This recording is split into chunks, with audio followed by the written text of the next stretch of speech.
In today's video, we're gonna airbrush a set of Nike Air Max, fully customized from top to bottom. Turn up the bass. Obviously, these are not the real thing, but it'll be a fun project, and yeah, let's go ahead and get started. Fight!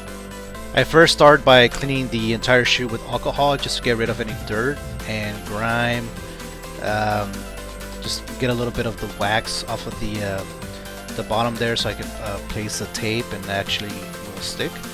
I think there's some vinyl tape out there that you can use that's a little bit better than masking tape. I haven't had a chance to utilize that tape, but as soon as I do, I'll make a video on that. Perfect! On plastic and hard surfaces, what I'm doing is I'm going to clean the entire surface, and then I'm going to scuff it a little bit to get a little bit of so the paint can actually stick on it. And then after that, I'll wipe it again with alcohol so I can get rid of all that dust and you know, any grime that's still on that portion.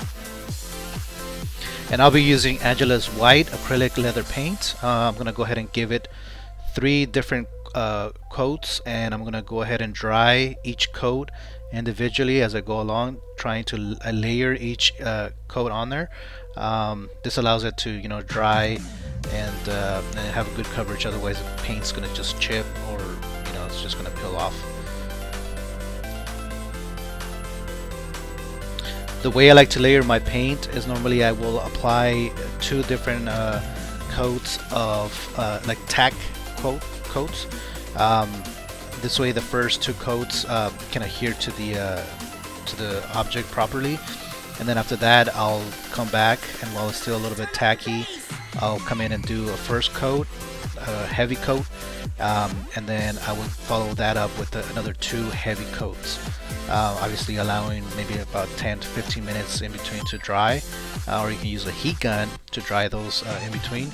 And that's it. And then after that, you would put your either varnish or acrylic protective paint, or clear paint, whatever works for you. Hadouken! It's almost like fabric, so it doesn't really need any type of base coat. The only thing I'm going to do right now is apply a little bit of white, so anything that I do on top of that will be bright, and it'll, you know, pop out and stand out. I'm taping the areas where I'm going to have those faces on there. I was planning on using vinyl to cut the logo out, but then at the end I decided to do it freehand. I usually start with the medium color, so for example, if this is going to be green, I use a medium green for the base, and then after that I'll go back with darker green, and then go back again for the 3rd time with like a highlight green. So then I work from the middle tone to the dark tone, and then I go back and just throw highlights on there. And rule of thumb is that you can always go darker, but it's always difficult to go lighter, so always apply your lighter shades first and then work your way down to the darker shades. For me, I like to make some here and there, work mid-tones and then work throughout, or do my lighter shades and then go towards the darker shades.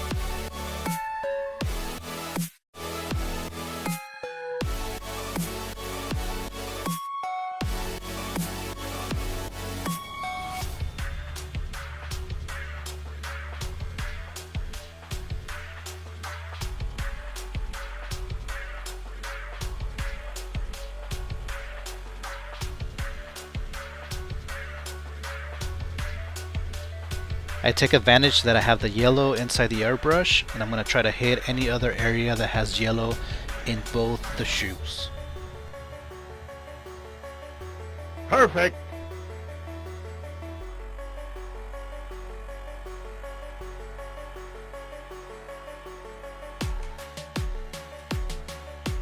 The next obvious color is orange, following the yellow, so I'm going to use that next.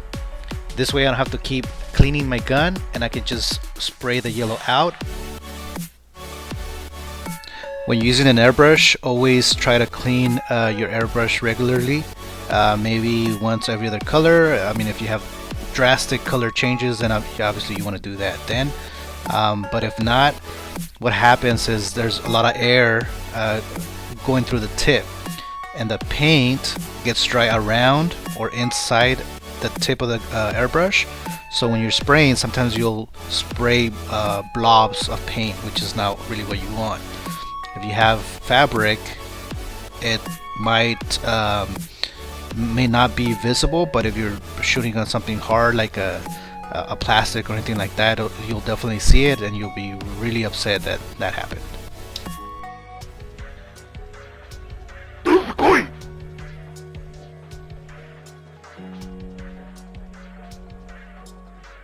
Color theory is very important. As you can see, I'm laying down blue behind the orange and red, which are contrasting colors, and they complement each other, so it looks really nice. Obviously, you want it to pop more, you want to use a darker shade of blue and add highlights to your text.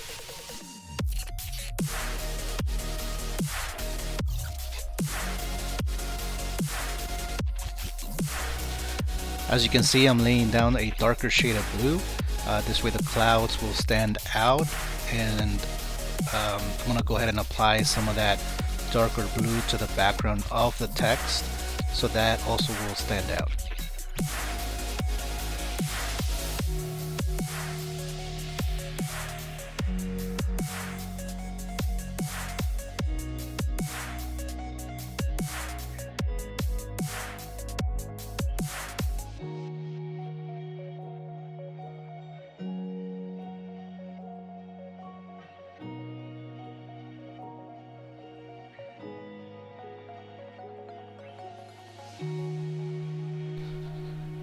And we keep getting darker and darker, so now I'm gonna add some purple and then add some black. So I'm gonna try to shade and highlight certain areas, make them a little bit darker so they pop out.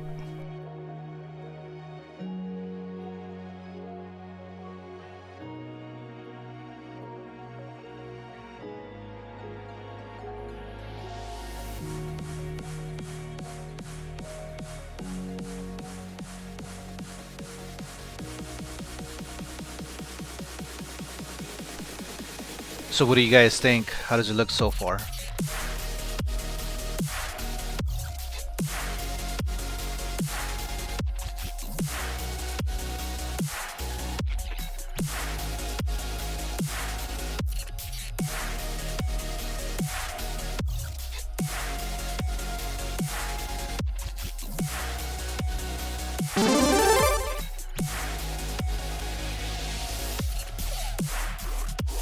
As you notice, I added black pinstriping around the letters, so now they really stand out.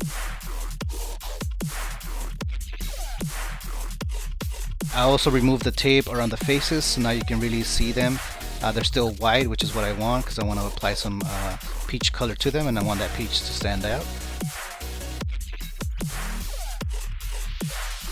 I'm taking a little bit of white and applying a little bit of highlights on the faces, just so it'll give me an idea of where the shadows are.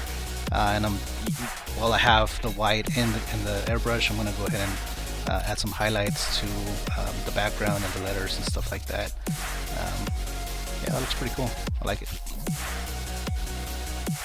Now I'm switching over to my paint brush, and I'm using that just to paint the details in there. I don't want to overspray the background, so I'm taking my time and using peach. It's still airbrush paint, but I'm using a brush instead of the airbrush, so it gives me more control, and I don't get to have any overspray or anything like that. So keeps everything nice and clean.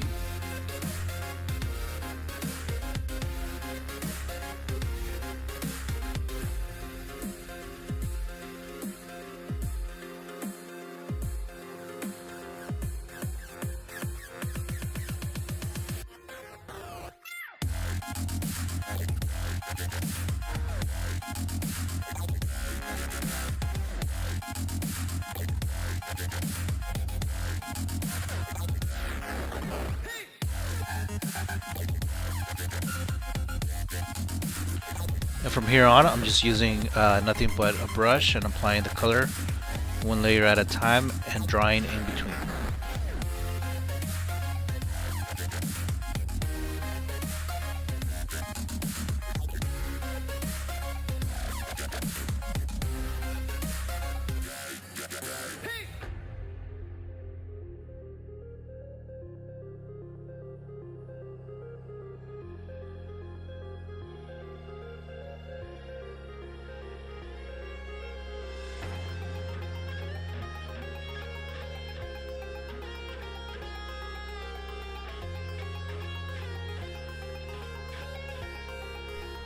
And now I'll finish it off with Krylon 1311 matte finish.